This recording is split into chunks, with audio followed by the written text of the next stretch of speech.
Hi, and welcome to another episode of About the Authors TV. I'm your host, Jake Brown. When the Today Show declares that a debut novel is so captivating, thought provoking, and beautifully written that everything I tried to pick up next paled in comparison, it was all I wanted to talk about, think about, and read. You know, as a first time author, that your career prospects are off to a great start. As Jessamine Chan, author of The School for Good Mothers, did when the New York Times congratulated her on the crafty and spellbinding twist on the genre, while People discovered within its pages a surreal, dazzlingly witty tale. Entertainment Weekly found it to be a propulsive, perceptive story to be at work, where Vogue observed that this novel picks up the mantle of writers like Margaret Atwood and Kazuo Ishiguro with their skin-crawling themes of surveillance, control, and technology, but it also stands on its own as a remarkable novel. At a moment when the state control over women's bodies and autonomy feels even more chilling, the book feels horrifyingly unbelievable, and Good Housekeeping meanwhile argued that the novel was reminiscent of Orwell and Vonnegut, exploring the depths of a parent's love, how strictly we judge mothers and each other, and the terrifying potential of government overreach. A powerful debut that has resonated as thoroughly with readers. She's here today to talk about its creation, just out in paperback, and on its way to being adapted into a TV series, with Jessica Chastain executive producing alongside the author. Jessamine, welcome to the show. Thank you for being with us. What form of storytelling first really grabbed a hold of your imagination as a child? This is a little bit embarrassing, but I watched soap operas with my grandmother at a totally not okay age. So I think I started because my grandmother was the one doing a lot of the day-to-day caretaking, and so I watched Days of Our Lives with her, starting in preschool. I think. And I was watching Dallas and Dynasty when I was 4 and 5. So I think I like it. This is just to say, kids watching TV is fine. Kids watching soap operas is also fine. My sister and I turned out to be artists, so that you always run that risk. But I think that I feel like all the insane amount of television I consumed as a child, must have fed my interest in storytelling in some way. I didn't actually start writing until college, but I was always interested in books and stories and movies. I had a very intense imaginary world. My daughter is 6, and we had a very, very intense Saturday morning 2 weeks ago where we were all queued up with 2 parents with 2 computers ready to do summer camp registration. And we've never experienced that before. And it's a very high pressure scenario where your whole summer has to get sorted out in about 2 mouse clicks. So I was just thinking that when I was growing up, what we did over the summer was we watched TV all day. And that was the whole summer. My sister and I just watched TV for probably 6 or 8 hours a day. And, it turned out fine. I mean, I was a kid who didn't have a ton of friends. I was home a lot on Friday and Saturday nights, not really going out to parties. I had a great education in everything happening in pop culture in the early 90s. And, television is instructive in some ways. I was thinking as you were talking about my kind of embarrassing tidbit that I watched soap operas when I was so young. One of my earliest childhood memories is seriously one of the cliffhanger episodes on Days of Our Lives that had I think we were late because we ended up late to school because it was in the afternoon session.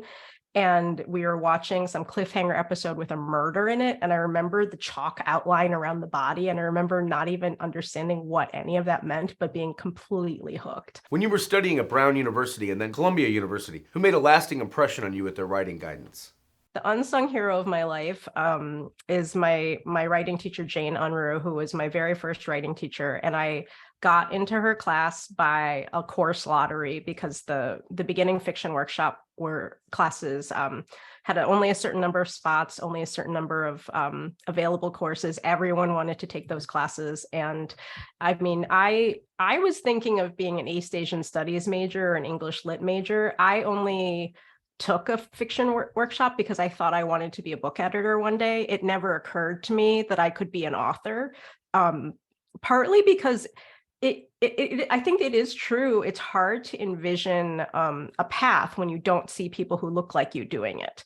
At the time that I was growing up, and contemplating people in the world. Like there was just Amy Tan, like, and it's hard to say like, okay, I'm going to be Amy Tan, because like that it's a path that didn't feel attainable in any way. So I thought, okay, I want to be around books, and maybe I could read for a living as an editor and be involved with books that way. So I took the class thinking I'll be a more empathetic editor, and I'll understand more if I try writing fiction myself.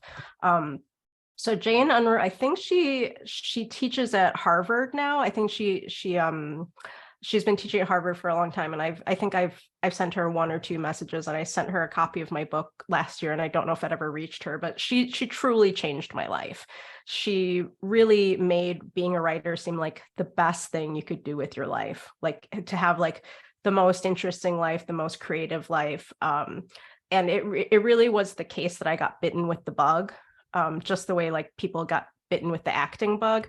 I had actually wanted to be a theater major when I was in high school. Like I wanted to go to a theater conservatory, never mind the fact that what I wanted to do was only musical theater, and I could not dance and I wasn't a particularly good actress. I just wanted to sing on stage. So I think I was interested in the arts, but I didn't necessarily understand how to get there, because it for a Chinese American girl from the Midwest whose parents are professors, like becoming an artist seems like the most unstable thing to do, and like pretty unreasonable in a lot of ways. And also for a child of immigrants to choose a path of like zero stability felt also kind of crazy.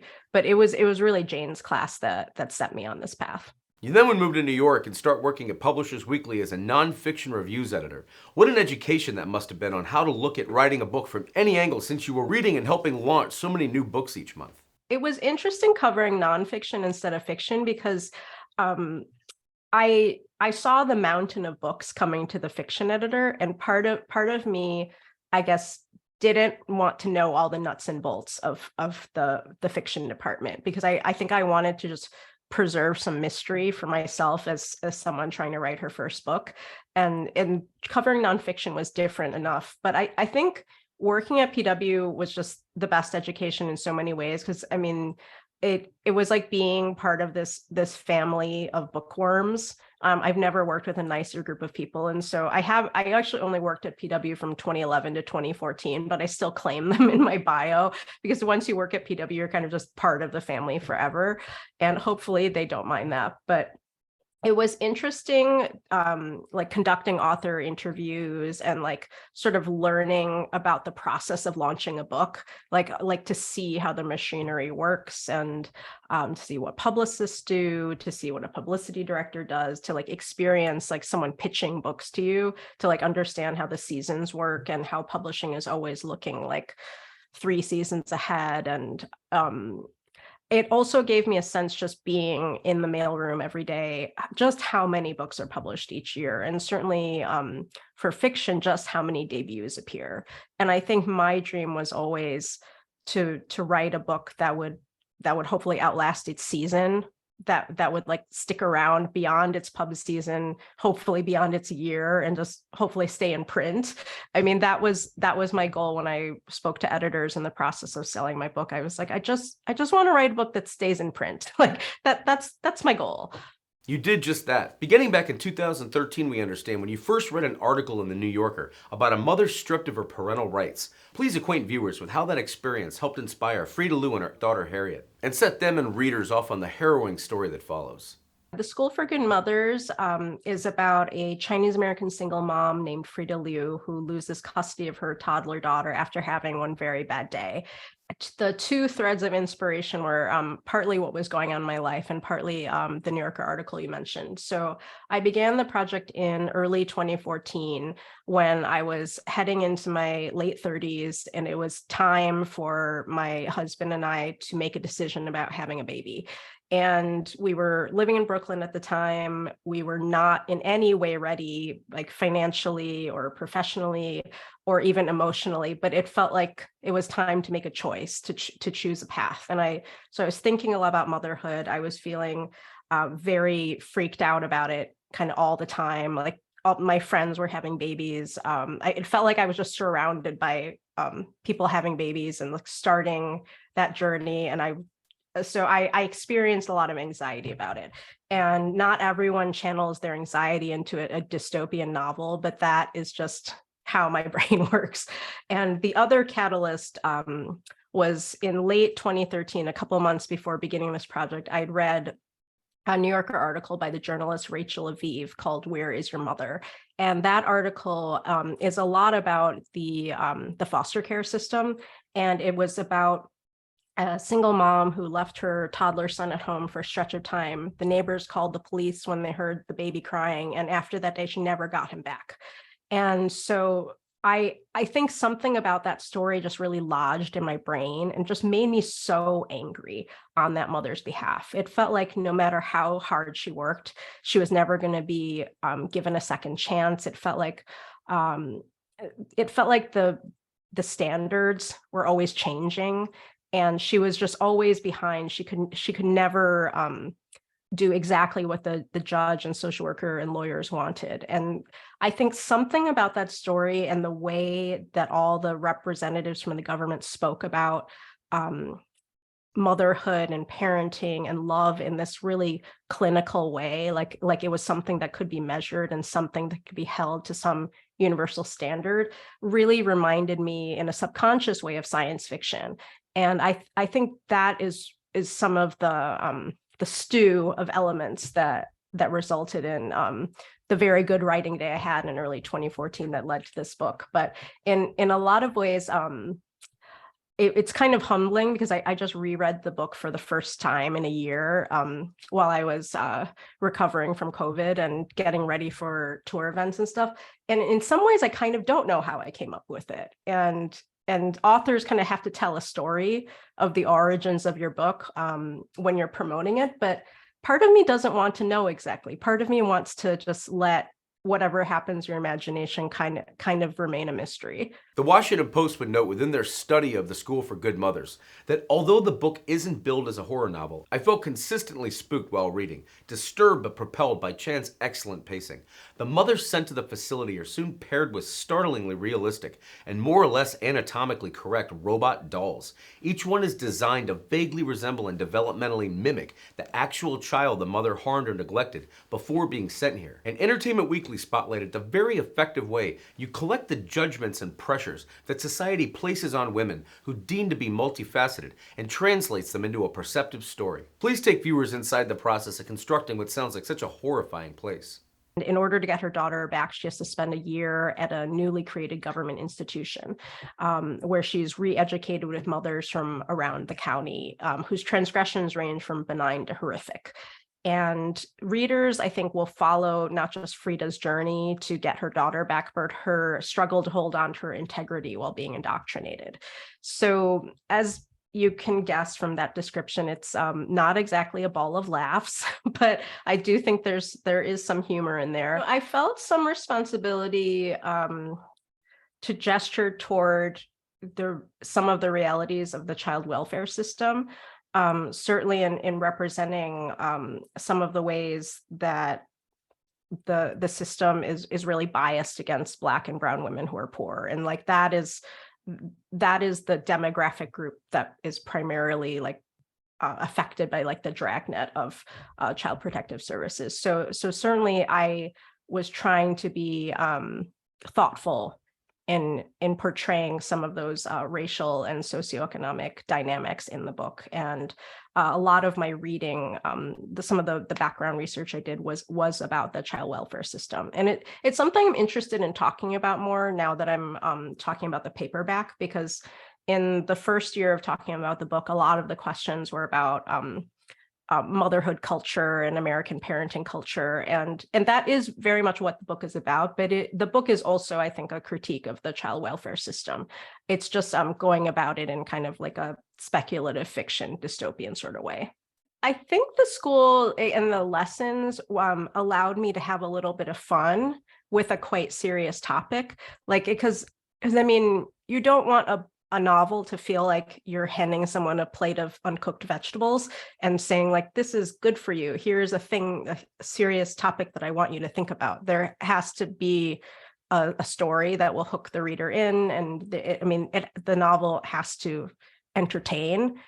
even if it is about something that happens in the real world, and even if it's about tragedy. So I think the school and the dolls, and the women in pink lab coats allowed some dark humor to have room to play, and also it was a way for me to entertain myself for the many years of writing the project, and to have space to just do whatever I wanted on the page. I think that is what is fun about speculative fiction, is that you're not confined to the laws of the world.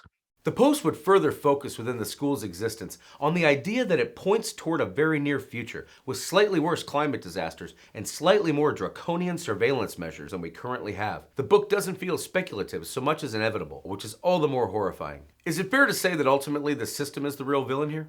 No, I think that's true, that the villain of the book is the system itself and the government itself, because I don't necessarily think that real life social workers and real life family court judges and lawyers are necessarily agents of evil. I mean, they're humans working in a completely broken system. And I think what was terrifying to me in reading about the family court system and starting to think about it, and something that it was a subject I knew almost nothing about before the Rachel Aviv article, was that I was really struck by the fact that one person, like one family court judge, can completely change a family's life. Like I think it did not occur to me to think about the fact that a judge can take your child away forever and just break a family forever. And I think it didn't occur to me that individual judges had that kind of power, and that so much of it could be subjective, and that there seemed to be so little acknowledgement of the way bias plays into those decisions. And also the feeling that there is one right way to do things. I think the school really builds on that, and really like critiques that idea that there is one universal standard that we're all supposed to be working toward. As a mother yourself, I have to imagine you had to just let your imagination envision the worst in the course of writing the story that follows the initial incident with Child Services taking custody of her baby. That's a necessary scenario to play out, isn't it? To connect with all the emotions and realities of her experience? I can see now that it was kind of a crazy thing to do, to be working on this quite grim book while being the mom of an infant and a toddler. But I think what helped is I wrote the whole first draft of the book before having my daughter. So the project started before I became pregnant, and then I was at the point of revising chapter by chapter by the time my daughter was born. And it was helpful that I didn't have the whole thing revised, because I had to rewrite everything. Like, I'd gotten most details about motherhood, baby care, and infant and toddler development wrong. Like, I thought, the early drafts had Frida and Harriet like having these long conversations, like Harriet just talked and talked and talked. I didn't understand that toddlers barely speak, and things like that. I didn't understand how big they were. I didn't know how they moved. So I had to rewrite all of that. But I think the fact that I had to kind of go to a really scary place psychologically with this book made me more awake to the joys of just basic things like, oh, I quite enjoy like combing my baby's hair, or trying to be a little kinder to myself if I went into that like anxiety loop of judgment of thinking I failed in this way, and let me just spend the next 20 hours freaking out about it. So I think I was a little bit gentler with myself, and I think I pushed back a little bit more on the messages that I was getting from the world, that I wasn't good enough in these 10,000 ways. The New York Times would call this book infuriatingly timely, adding that it was chilling and terrifying given the real-life backdrop of court decisions it was released against.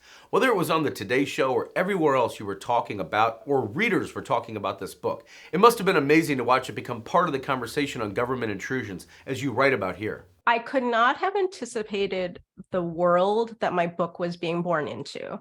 I was originally supposed to publish in summer 2021 and got moved to January 2022. And in January 2022, I could not have anticipated that I would have the opportunity to be part of this larger conversation about all the pressures on moms, especially during the pandemic. I didn't anticipate, because I could not have imagined a world where Roe v. Wade was overturned. I didn't imagine that my book would be published at a time when women's rights are like fundamental rights are under attack, and where it feels like culturally and legally, it feels like we're just going backwards. So I think when I started this project, it felt like very firmly a dystopian project. And I think it is read as much more realistic than necessarily it was in 2014. Like I started the project in the Obama administration. Like that was just a different world. The reader feedback has been incredible. I've really I take a lot of screenshots of notes that people have sent me about their own experiences with the child welfare system, about their own experiences as daughters, as mothers. I'm amazed that some readers have read the book like with a newborn baby on their chest, and I kind of want to say, like, just save this for a year. Like, it's going to be a little bit easier to read when you're more awake. But I think my initial hope was that the book was going to like ask people to think about the way that our culture and our government treats women, especially mothers. But I think now that the book has been out for a little while, I think my bigger goal would be, I hope people would want to learn more about the child welfare system and the ways in which our government hurts families and hurts children. Because I'm the one hole in my knowledge that I wish I could go back and fill through research was, I have only recently learned about the work of the legal scholar Dorothy Roberts. And so I now have a book that I can recommend to everyone as like the perfect nonfiction companion for anyone wanting to learn more about the child welfare system. And that is Professor Roberts' book Torn Apart, which came out in spring of 2022.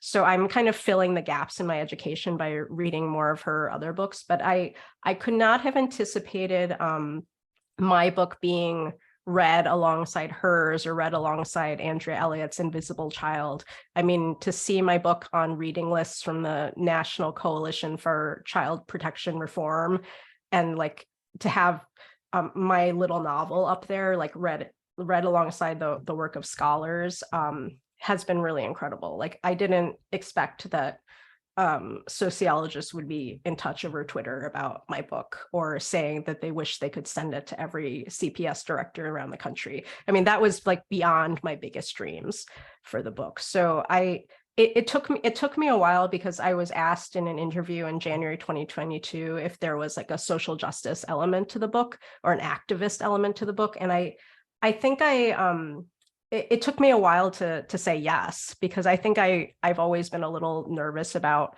the internet. And so it took me a while to like develop the confidence to say like, yes, I would love my book to be part of inspiring people to work toward change.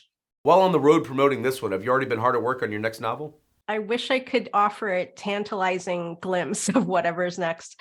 Honestly, the next thing is the paperback tour, and appearing at some festivals, and in between events trying to write fiction again. But honestly, it's kind of it's like starting from scratch again, like to learn to write again while trying to pretend that I'm just writing for myself and no one's ever going to see it. Like some people say that like they are writing for their readers, and yes, I am doing that, but in order for me to get words on the page, I kind of have to pretend it's just for me.